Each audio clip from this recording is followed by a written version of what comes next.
We have Dark Blood, which is a competitive game where players are going to be playing as asymmetrical cults, using area majority and worker placement to not only take control over the 5 different regions of a village, but also to recruit villagers, harvest their blood, and empower their rituals. And I probably should warn you that this one is definitely geared towards a more mature audience because this one does utilize a hanging mechanism.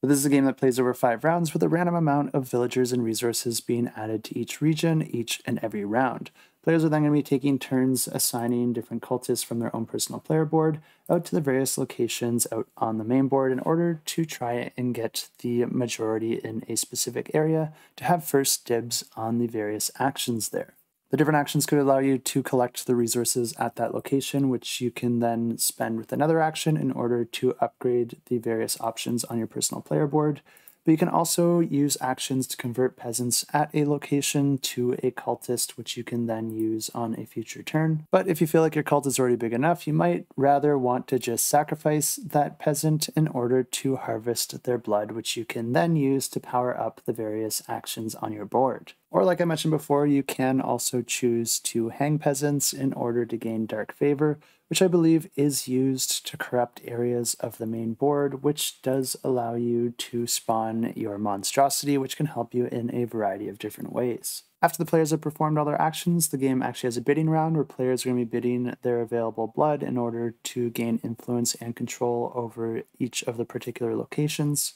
And then at the end of the game, the winner is determined by starting with each of the players' victory points that they earned so far, and then adding additional end-game victory points depending on the number of locations they control, their cult size, upgraded rituals, and the amount of quests they were able to complete. Player with the most victory points after all that wins the game, and if you want to check this one out, I will have it linked down below.